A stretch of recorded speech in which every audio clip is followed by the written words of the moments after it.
প্রিয় দর্শক, আসসালামু আলাইকুম। শুভ সকাল। সিল টিভির প্রতিদিনের সকালের অনুষ্ঠান সংবাদ শিরোনাম দেখার সাদর আমন্ত্রণ জানাচ্ছি আমি মাহবুব আলম মিলন।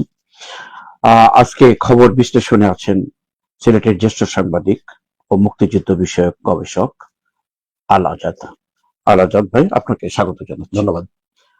প্রিয় দর্শক, প্রতিদিনের নয়, আজকেও আমাদের স্টুডিওতে তিনটি পত্রিকা এসছে। জাতীয় পত্রিকা আমাদের সময়, সিলেটের স্থানীয় দৈনিক দৈনিক জালালাবাদ এবং সিলেট মিরর। আর তিনটি পত্রিকারই আমি সংবাদ শিরোনাম পড়ে শোনাবো এবং অতিথির কাছ থেকে আজকে বিশ্লেষণ শুনবো। প্রতিদিনের ন্যায় আজকেও পরিকল্পনায় আছেন শেখ নুরুল ইসলাম। আর Ali books and variety store, Bashikpur Madhyabazar, লক্ষ্মীপুরের সৌজন্যে অনুষ্ঠানটি সম্প্রচারিত হচ্ছে। এর স্বত্বাধিকারী কামাল হোসেন ওমরকে কৃতজ্ঞতা জানিয়ে অনুষ্ঠান শুরু করছি। পত্রিকা পড়ার আগে আজকের দিন তারিখটি জানিয়ে দিচ্ছি। আজ শনিবার 4 এপ্রিল 2026, 21 চৈত্র 1432 বঙ্গাব্দ, 15 শাওয়াল 1447 হিজরি। আমাদের সময়ের প্রথম খবরটা যেটা পড়ছি সেটা অত্যন্ত নেতিবাচক খবর। ভয়াবহ হতে পারে ডেঙ্গু, মশায় অতিষ্ঠ রাজধানী। মেয়ে জামাইকে নিয়ে প্রেক্ষাগৃহে প্রধানমন্ত্রী। নির্বাচনের পর বিএনপির স্থায়ী কমিটির প্রথম বৈঠক আজ। গুরুত্ব পাবে অধ্যাদেশ, জুলাই সনদ ও জ্বালানি। সন্ধ্যা 6টার পর মার্কেট বন্ধ, কেউ মানে কেউ মানে না। হামে বিপর্যস্ত স্বাস্থ্য ব্যবস্থা। জ্বালানি নৈরাজ্যে বড় ভোগান্তির শঙ্কা। চুয়াডাঙ্গা ও রাজশাহীতে তীব্র দাবদাহ, তাপমাত্রা 40 ডিগ্রি। জ্বালানির আলো খবর। মন্ত্রিসভার বৈঠকে বহুমুখী পদক্ষেপ, জ্বালানির সাশ্রয়ে কঠোর বার্তা, ব্যয় সংকোচে বড় সিদ্ধান্ত। আরো খবর, আন্তর্জাতিক খবর। ইরানের যুদ্ধ নৈতিক পতনে যুক্তরাষ্ট্রের বেসামরিক স্থাপনায় হামলা, মার্কিন সেনাপ্রধান বরখাস্ত। আমরা জাতীয় পর্যায়ে বিশেষ বিশেষ শিরোনামগুলো উল্লেখ করে নিই। জি, তো এই খবরটা অত্যন্ত, যে মার্কিন সেনাপ্রধান বরখাস্ত একটা আলোচিত বিষয়টা আরো একটু পড়ার পরে শেষ করছি। জিরো টলারেন্সে এসএসসি পরীক্ষা ব্যবস্থাপনা। এই ছিল আমাদের সময়ের প্রথম পৃষ্ঠার খবর জাতীয় পত্রিকার। শেষ পৃষ্ঠায় উল্লেখযোগ্য খবর আছে। চলনবিলের লিচু বাগানে মধু সংগ্রহের ধুম। মধু সংগ্রহের সিস্টেমটা নিয়ে একটা ছবি সহ খবরটি এসছে। মির্জা আব্বাসকে কেবিনে স্থানান্তর, অনেকদিন থেকে স্বস্তির খবর এটা। জ্বালানির খবর আরো আছে। জ্বালানির সংকট নিয়ে লুকোচুরি করছে সরকার, জামায়াতের আমির। কয়লার মজুদ ছাড়িয়েছে ধারণ ক্ষমতার দ্বিগুণ। ইতালির আশ্বাসে লিবিয়ার জিম্মি বরিশালের 9 যুবক। আর একটি খবর পড়ে অতিথির কাছে যাব খবর বিশ্লেষণের জন্য। রাজবাড়ী জেলা পরিষদের 5 কোটি টাকার জমি উদ্ধার। একটি ভালো খবর দিয়ে শুরু করলাম। উদ্ধার করা মানে তো একটা জনগণের জন্য, সেটা ভালো, দেশের জন্য ভালো। আসছে অতিথির কাছে খবর বিশ্লেষণের জন্য। এই ভয়াবহ ডেঙ্গু নিয়ে কিন্তু আমরা থেমে নাই। দুটি বিষয় আমাদের জাতীয় জীবনে বিপর্যয়ের মতো। একটার সাথে আন্তর্জাতিক বিষয় জড়িত, আর একটার সাথে আমাদের স্থানীয় বা আমাদের জাতীয় পর্যায়ে। ডেঙ্গু, প্রতি বছর বহু লোক মারা যান, আক্রান্ত হন, অনেক অনেক। এর ভয়াবহতা ক্রমশ বাড়ছে। এবারও ভয়াবহ রূপ হতে পারে। বৃষ্টি শুরু হয়ে গেছে এবং বৃষ্টির সাথে ডেঙ্গুর একটা সম্পর্ক আছে। জলাবদ্ধতা, পানি জমে থাকা। ডেঙ্গুর এমনি আমরা বলতে পারি যে একটা প্রধান কারণ হচ্ছে আমাদের অসচেতনতা। আমরা পানি জমিয়ে রাখি, আলসেমি করে ময়লা আবর্জনার স্তূপ গড়ে উঠে। এইসব জায়গায় এডিস মশার লাভা পাওয়া যায়, অর্থাৎ ওই সব জায়গায় এগুলো উৎপন্ন হয় বা দ্রুত ছড়িয়ে পড়ে, খুব ভয়ঙ্কর অবস্থা এক পর্যায়ে আসে। তো এই ব্যাপারে একটা দুর্বলতা আমরা, এই যে বিশেষ কতগুলো দিক তুলে ধরা হয়েছে খবরে। যেমন মার্চের শুরুর তুলনায় এপ্রিলে এডিসের ঘনত্ব দ্বিগুণ। এপ্রিল কিন্তু এখন চলছে। ডিএনসিসির 25 ওয়ার্ড অধিক ঝুঁকিতে। ঢাকা খবরই বেশি, রাজধানীতে বেশি সংক্রমণ হয়। বৃষ্টিতে উদ্বেগ বাড়ছে ডেঙ্গু পরিস্থিতি। গত 2 বছর মশকৃত অনিয়মিত থাকায় এবার সংক্রমণ বাড়তে পারে। এই যে বিষয়টা গত 2 বছর তাহলে হলো না। এর আগের বছরের কিন্তু কথা কিন্তু বলা হচ্ছে না, অর্থাৎ আগের বছরগুলোতে যাতে সংক্রমণ না বাড়ে সেই চেষ্টা ছিল, কিন্তু গত 2 বছরে শুধু ডেঙ্গুর ক্ষেত্রে না, আরো বেশ কিছু ক্ষেত্রে দেখা গেছে গত বছর আজাদ ভাই, মোটামুটি বছর- শনাক্ত যখন হয়েছে এখন এটা ইনশাল্লাহ কাজ হবে যদি সরকার একটা উদ্যোগ নেই ভালো মতো। এখন বিশেষ হচ্ছে করে সিটি না, কর্পোরেশন এগুলো গুলো আর কি। একটু আমাদের কথা বলার প্রয়োজনটা হচ্ছে যে অতীত থেকে শিক্ষা নেওয়া। জি, আর বর্তমান সরকার এই জনপ্রতিনিধি, জনগণের প্রতিনিধিদের নিয়ে গঠিত।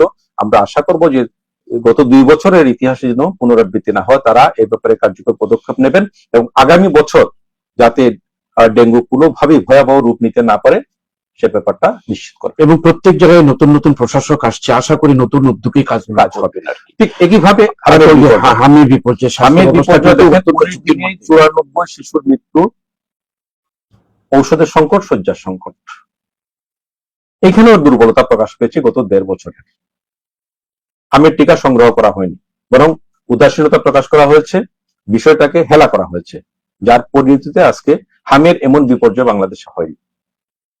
এবং প্রতিদিন কিন্তু আর মৃত্যুর সংখ্যা বাড়ছে। এই যে চাপটা পড়েছে বর্তমান সরকারের উপর, দায়টা পড়েছে বর্তমান সরকার, যে সরকার পাচ্ছে না বা এই ব্যাপারে কোনো পদক্ষেপ, যথাযথ পদক্ষেপ নিতে পারছে না, এইসব কথাবার্তা বলা হচ্ছে। কিন্তু আমি একটা কথা বলে এই যে জনগণের এই স্বাস্থ্য সেবার এত ভয়াবহতা অবস্থা, এই অবস্থায় সংসদে যা করা উচিত সেটা মনে হচ্ছে না। সংসদে কিন্তু অন্য ধরনের সংসদে এই ব্যাপারে আলোচনা করা যেতে পারে, কিন্তু ব্যবস্থাটা নিতে হবে ব্যবস্থা তো সরকারকে। সরকারকে নিতে কিন্তু হবে। ভোট করে তো নেওয়া যায় না। এই যে হামের টিকা আমদানি করা, কিন্তু এগুলো নিয়ে অন্য কোনো কোনো আলোচনাই হয়ে যাচ্ছে, আলোচনাতে বড় একটা বিপর্যয়। আলোচনা হচ্ছে না তা না, সেরকম হচ্ছে এবং দৃষ্টি- গণমাধ্যমে হচ্ছে, টকশোতে হচ্ছে, আলোচনা হচ্ছে। আর আরেকটা বিষয় হচ্ছে জ্বালানি, এটা আন্তর্জাতিক সংকট, এটার প্রভাব আমাদের উপর পড়েছে। এই ব্যাপারে সরকার বেশ কিছু সিদ্ধান্ত নিয়েছে সাশ্রয়ের। আমরা আশা করব যে সরকারি যে সিদ্ধান্তগুলো, সেই সিদ্ধান্তগুলো অবশ্যই আমরা মেনে চলব। আন্তর্জাতিক খবরের দুটা খবরের টপ অফ দ্য কান্ট্রি এখন এই যে বিশেষ করে যুক্তরাষ্ট্রের একটা বিপর্যয়ের লক্ষণ দেখা দিয়েছে। মার্কিন সেনাপ্রধান বরখাস্ত হয়েছেন।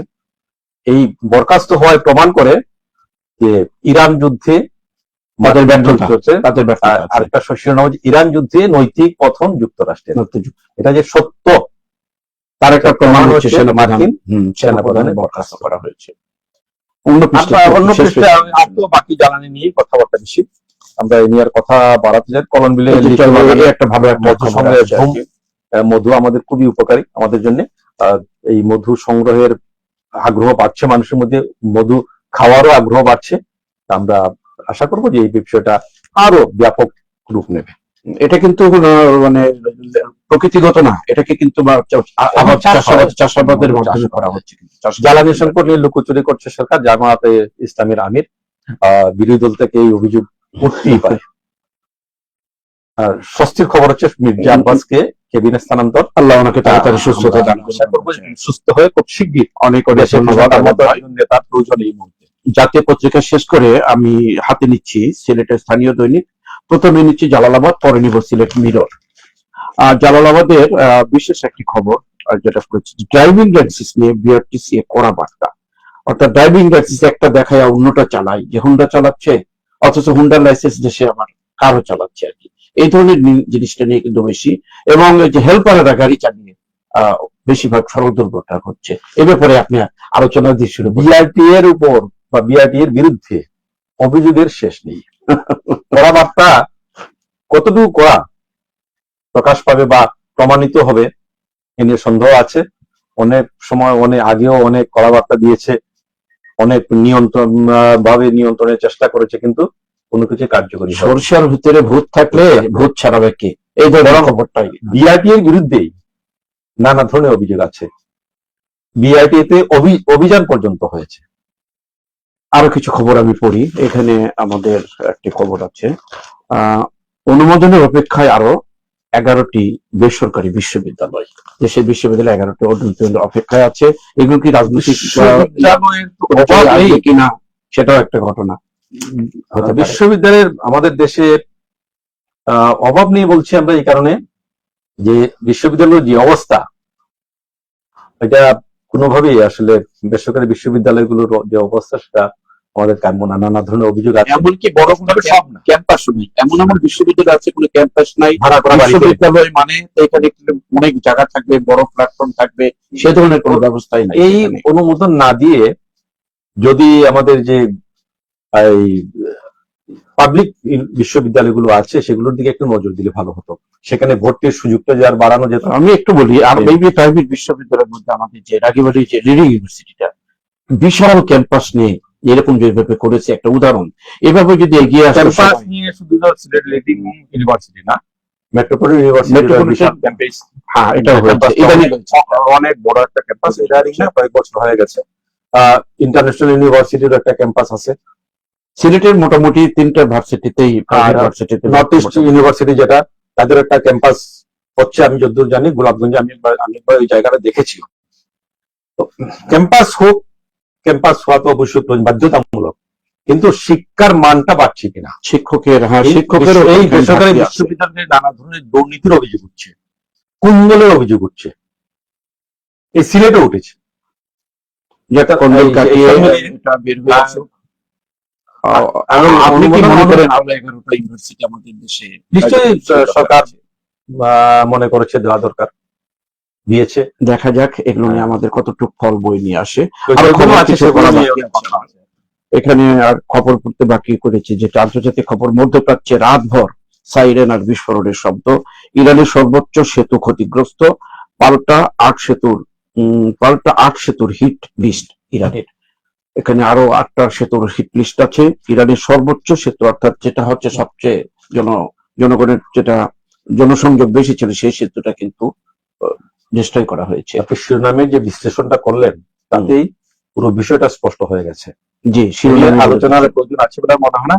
মধ্যপ্রাচ্যে যারা আছেন তারা প্রতিটি রাত পার করছেন আতঙ্কে, প্রতিটি রাত না, প্রতিটি মুহূর্ত তাদের আতঙ্কে কাটছে। আমাদের ইতোমধ্যে আমাদের 6 জন বাংলাদেশি নাগরিক মধ্যপ্রাচ্যে প্রাণ হারিয়েছেন। গতকাল একজনের মরদেহ এসছে, আমাদের মাননীয় মন্ত্রী আরিফুল হক চৌধুরী গ্রহণ করেছেন। তো আমরা তাদের নিরাপদ যারা তারা থাকেন সেই কামনা করছি। নিরাপদ বলতে কি মোটামুটি যুদ্ধ বিরতি ছাড়া, যুদ্ধ বন্ধ ছাড়া শুধুমাত্র আমাদের বাংলাদেশি নাগরিকরা না, সেসব দেশের মানুষও নিরাপদ থাকুন, যুদ্ধ বন্ধ হোক। আর যে আগ্রাসী যে মনোভাব আমেরিকা দেখাচ্ছে, এই ধরনের আগ্রাসী মনোভাবের কোন দেশ আর না দেখায়। আরেকটি কথা পাশাপাশি আসছে, জ্বালানির সাথে সাথে দেখেন আবার যুদ্ধের আছে, ইরান যুদ্ধের আছে, দেশের রান্নাঘরে পড়েছে, আজ পড়েছে রান্নাঘরে, গ্যাসের অবস্থাও খারাপ, সিলিন্ডারের দাম বেড়েছে। এটা কিন্তু বাংলাদেশের প্রেক্ষাপটে শুধু নয়, সারা বিশ্বেই বোধহয় এরকম ঘটনাটা হতে পারে। শেষ পৃষ্ঠায় একটু আমি দেখি জালালাবাদের একটি খবর খুব ঠিক আছে, দেখেন এটা অন্য পত্রিকায় আবার দেখবো আমরা এখানে। জালালাবাদের শেষ পৃষ্ঠায় শ্রমবাজার নিয়ে আলোচনায় মালয়েশিয়া যাচ্ছেন বাংলাদেশের মন্ত্রী উপদেষ্টা। ভালো উদ্যোগ, একটা ভালো উদ্যোগ। জলাবদ্ধতা নিরসনে কার্যকর পদক্ষেপ নিতে হবে, প্রধানমন্ত্রীকে শিশির মনিরের খোলা চিঠি। ওসমানীনগরে স্কুলের দেয়াল ঘেঁষে খাবার হোটেলের ময়লা ফেলার অভিযোগ। একটি গার্লস স্কুলের পাশে বিভিন্ন হোটেলের খাবার বর্জ্য নিয়ে যায়, এখানে নিন্দনীয় একটি কাজ। পত্রিকায় যখন এসছে এটা তাড়াতাড়ি একটু সমাধান হবে আমরা আশা করবো। কুলাউড়ায় বিষপানে স্ত্রীর মৃত্যু, স্বামী গ্রেপ্তার। এটা পারিবারিক কলহ সম্ভবত। এগুলো বন্ধ হওয়া উচিত। কুমিল্লায় 2 সাংবাদিকের হাতকড়া পরানো, এসিল্যান্ডকে সিলেটের বদলি। এই খবরগুলো কিছু আশ্চর্যজনিত করে ফেলা যায়, যে সাংবাদিকদেরকে হাতে বেরি পরানো পদ্ধতি এখন এসিল্যান্ডের। জামাত দায়িত্বশীলদের দেশ ও জাতির অতন্দ্র প্রহরীর ভূমিকা পালন করতে হবে, জামাত নেতা মৌলানা হাবিব। এই ছিল মোটামুটি খবর। আরেকটি খবর আছে, লন্ডনে সিলেট প্রেস ক্লাবের সভাপতির সাথে ভিসি এর মত বিনিময়। কুয়ালালামপুরে মানব পাচার সিন্ডিকেট 3 সদস্যের গ্রেপ্তার, আটক 7 বাংলাদেশি। এই ছিল মোটামুটি জালালাবাদের বিভিন্নমুখী খবর বিশ্লেষণ। তো এখানে একটা খবর আপনি নিয়ে আসছিলেন, ড্রাইভিং লাইসেন্স নিয়ে কিছু বলার আছে কিনা? আর আপনার আমরা কথা বললাম যে বিআরটি এর প্রসঙ্গে তো আমরা কথা বললামই, কথা বলেছি।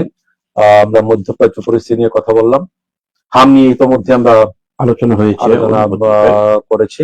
আমরা কি অন্য আরেকটা খবর আছে যে 32 ঘন্টায় পুলিশের অভিযানে আটক 53। এটা পুলিশের একটা ভালো উদ্যোগ, অপরাধীদেরকে ধরা নিয়মিত যদি তারা ধরতে থাকে তাহলে অপরাধ প্রবণতা কিছুটা কমবে। প্রতি ঘন্টায় প্রায় আর 2 জনের মতো করে ধরা হয়। ধরলেই শুধু হবে না, তারা যাতে বিচারের মুখোমুখি হয়, উপযুক্ত শাস্তি পায়, সেই ব্যাপারটা নিশ্চিত করতে হবে। আর সেই সঙ্গে আরেকটা ব্যাপার, একটা আমাদের অনুরোধ থাকবে যে কোনো নিরপরাধ এটা আমি বলতে চাইছিলাম যাদের কোনোভাবে ধরছে, যেন কোনো এর নিরপরাধ মধ্যে যেন নিরপরাধটা যেন না না থাকে, তাহলে এই অভিযানটা ব্যর্থ হয়ে যাবে। আর বাকি সব বিষয়ে আমরা কথা বললাম, আমাদের হাতে আরেকটি পত্রিকা আছে, আমরা সেটা দেখি। এই ব্যাপারে কি শিশির মনির ব্যাপারটা নিয়ে কিছু বলার আছে নি আপনাদের? শিশির মনি দিতে পারেন একটা নিরাপদ কার্যকর পদক্ষেপ নিতে প্রধানমন্ত্রীকে খোলা চিঠি একজন নাগরিক হিসেবে দিতে পারে, নাগরিক হিসেবে দিতে পারে। তো এগুলো প্রধানমন্ত্রী তো আমাদের না, যেহেতু এখন সংসদ চালু আছে, এই জিনিসটা তো সংসদে যে সবকিছু আলোচনা করবেন এই সুযোগ থাকে না। ওই এলাকার এমপি নির্বাচিত আছেন, এমপির মাধ্যমে তো খবরটা সংসদে না, পৌঁছানো তিনি হয়। একজন নাগরিক হিসেবে প্রধানমন্ত্রীকে অবহিত করবেন। তিনি তো আমাদের প্রধানমন্ত্রী, প্রত্যেকটা মানুষের প্রধানমন্ত্রী তিনি। তাকে আমি মনে করি যে যেহেতু নির্বাচিত এমপি আছে, তার মাধ্যমে ওই এলাকায় একজন এমপি নির্বাচিত আছে, এমপিকেও তো তিনি অনুলিপি দিতে পারেন। দেখা যাক এইগুলোর মধ্য দিয়ে কতটুকু এগুলো কার্যকরী হয়। এটা হচ্ছে জলবদ্ধতা নেই। তিনি যে বিষয়টা উল্লেখ করেছেন যেটা জনস্বার্থে করেছেন, এই বিষয়টা এই মুহূর্তের জন্য, আমিও গতকাল আমার এলাকার এবং তিনি যে এলাকার, আমিও ওই এলাকারই খবর নিয়েছি, এটা একটা কৃষকদের জন্য মারাত্মক সংকট হয়ে গেছে। অর্থাৎ আগামীতে একটা প্রকট আকার ধারণ করতে পারে। এখনই ফসল নষ্ট হয়ে যাচ্ছে, ডুবে যাচ্ছে, জলাবদ্ধতার কারণ নষ্ট হয়ে যাচ্ছে। আশা করি ওনার এই বক্তব্যটা প্রধানমন্ত্রীর কাছে যাবে, যেহেতু খোলা চিঠি এসব পদক্ষেপ নেবেন। সংসদে আলোচনা আমার একটা পত্রিকা হাতে আছে, যেহেতু আমি আগে বলেছিলাম সিলেট মিরর আরেকটা পত্রিকা আমাদের হাতে আছে। মিররের খবরে মধ্যপ্রাচ্য যুদ্ধের প্রভাবে উদ্ভূত জ্বালানি সংকট নিয়ে আমরা আলোচনা করেছি। ভারতকে ট্রাইব্রেকারে হারিয়ে আবারও চ্যাম্পিয়ন বাংলাদেশ খেলার খবর, অভিনন্দন বাংলাদেশ দলকে। শিক্ষার্থীদের জন্য ইলেকট্রিক বাস চালুর উদ্যোগ, জ্বালানি সংকটের মোকাবেলায় জন্য উদ্যোগ নেওয়া হয়েছে। জ্বালানি নিয়ে আতঙ্কিত নয়, সাশ্রয়ী হতে হবে, বাণিজ্য মন্ত্রী খন্দকার মুক্তাদি। তেলিয়াপাড়া দিবস আজ, হবিগঞ্জে অনুষ্ঠানে যোগ দেবেন মির্জা ফখরুল সহ 3 মন্ত্রী। জলাবদ্ধতায় ডুবছে কৃষকের স্বপ্ন, এই জলাবদ্ধতা নিয়ে কিন্তু আবারও আসছে খবর। বৃষ্টিতে হাওড়ে জলাবদ্ধতা, বাঁধ কেটে দিলেন কৃষকরা। নিজের ব্যবস্থা নিজেরাই করা শুরু করেছেন, উপায় নেই। হবিগঞ্জে অনুষ্ঠান বর্জনে হবিগঞ্জে অনুষ্ঠানে যোগ দেবেন মির্জা ফখরুল সহ 3 মন্ত্রী। তেলিয়াপাড়া দিবস আজ, এটা পড়েছে, এটার উপর একটু আলোচনা আমি শুনতে চাই আপনার কাছ থেকে। এটা আমাদের ইতিহাসের একটি মহান মুক্তিযুদ্ধের একটি গুরুত্বপূর্ণ অধ্যায়। আসলে তেলিয়াপাড়া থেকে আমাদের মুক্তিযুদ্ধটা সিলেটে না গোটা বাংলাদেশে মুক্তিযুদ্ধটা সংগঠিতভাবে শুরু হয়েছিল এই তেলিয়াপাড়া থেকে। এইভাবে তেলিয়াপাড়ায় আমাদের সব সমন্বয়করা একত্রিত হয়েছেন।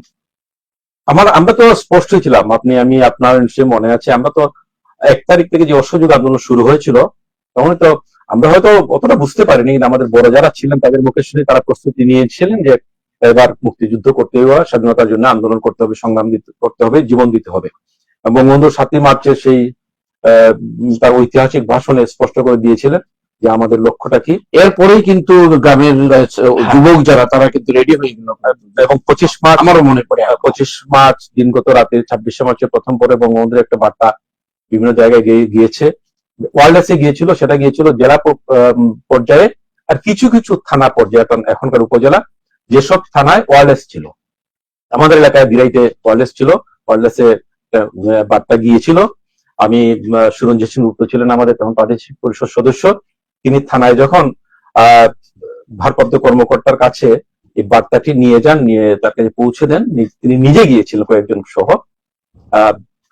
আমি আমার জীবনের একটি অত্যন্ত গর্বের বিষয় যে আমি তখন ওই জায়গায় ছিলাম, ইতিহাসের একটা সাক্ষী। তবে আমি যে কথাটা বলতে চাচ্ছি, আর মূল কথাটা যে বঙ্গবন্ধুর এই বার্তাটা আগে বলেছি, জেলা সদরগুলোতে আর কিছু থানা সদরে পৌঁছেছিল, পৌঁছেনি, যে কারণে মানুষ তখন দুর্লভমান অবস্থায় ছিল যে কি হচ্ছে, কি হয়েছে, কি হতে পারে। পরবর্তী কিন্তু জিয়া রহমানের ঘোষণা 27 তারিখে যখন তখনকার মেজর জিয়া, তার কণ্ঠে যখন স্বাধীনতার ঘোষণাটা এলো বঙ্গবন্ধুর পক্ষ থেকে, তখন প্রথমে যে তিনি যে ঘোষণা দিয়েছেন তার নিজের থেকেই দিয়েছিলেন, বা নিজের কথাই বলেছিলেন, কিন্তু পরবর্তীতে বঙ্গবন্ধুর পক্ষে ইংলিশে ইয়েটা ছিল, এই ঘোষণার পরে সারা দেশে এই ভাষণটা তাৎক্ষণিকভাবে তো সারা দেশে ছড়ায়নি, আস্তে আস্তে ছড়িয়েছে।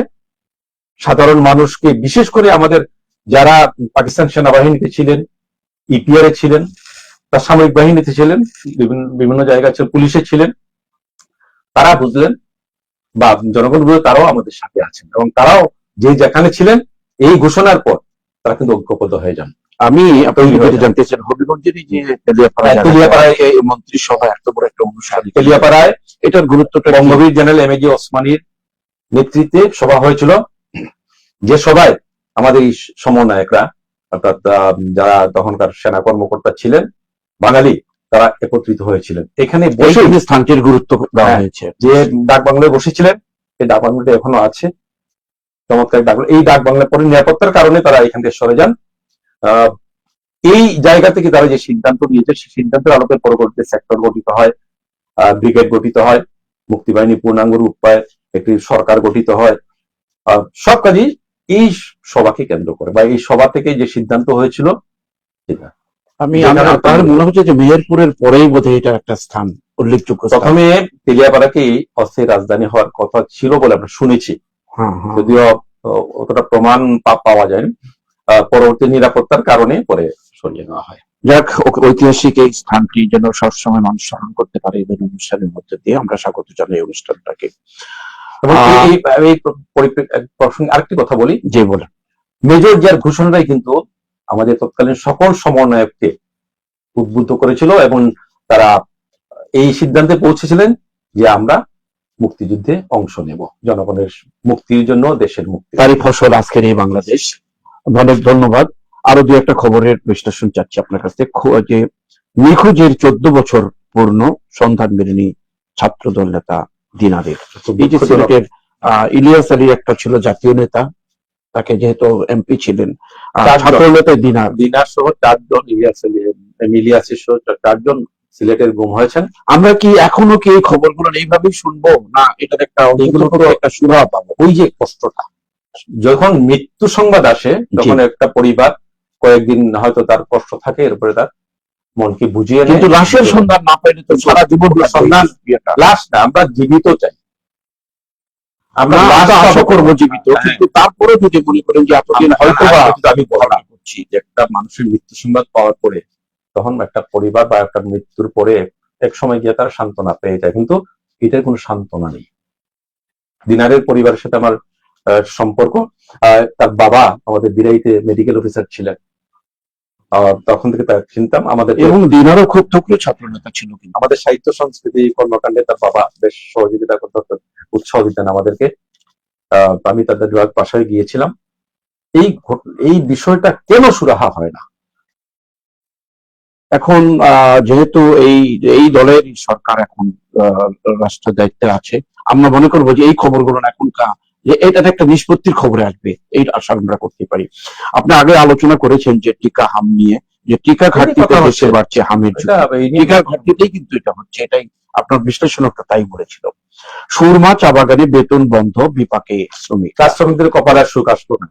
জি, শ্রমিকরা একটা সমস্যা লেগেই আছে। আসলে আমরা চাই এটার একটা, এই শ্রমিকরা আমাদের অত্যন্ত গুরুত্বপূর্ণ একটি অংশ জনগোষ্ঠীর। আরেকটি খবর, জুড়িতে ইউটিউব দেখে হলুদ তরমুজ চাষে সাফল্য, প্রযুক্তির বিকাশের আসলে আমি এই তরমুজটা খেয়েছি, মনে করে বুঝলাম যে তরমুজ কাটার পরে হলুদ কেন, এটা মনে ভালো হতো না, কিন্তু এটা স্বাদও অন্যরকম। এটা ফেঞ্চুগঞ্জে কিন্তু আবাদ হয়েছে, প্রচুর আবাদ হয়েছে। তো যাই হোক, এটা আমরা সম্ভাবনা আস্তে আস্তে সিলেট ছড়িয়ে পড়বে হলুদ তরমুজ, নতুন এক ডিজাইনের তরমুজ আমরা পাবো। স্থল হামলা মোকাবেলায় প্রস্তুতি নিচ্ছে ইরান, যুদ্ধ কিন্তু আরো কিন্তু ব্যাপকতার দিকে বাড়ছে, আবার না বলো শেষ হয়ে যায়। এই ছিল মোটামুটি খবর।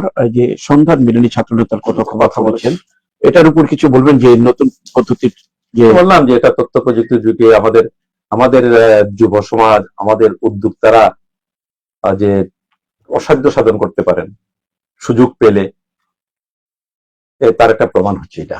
আমরা শেষ করিনি নাকি আজকের অনুষ্ঠান? প্রিয় দর্শক, আহ আজকে যিনি খবর বিশ্লেষণ করলেন, আসলে নীরবে নিস্তব্ধে এই অনুষ্ঠানগুলো প্রতিদিনই উনি পরিচালনা করেন।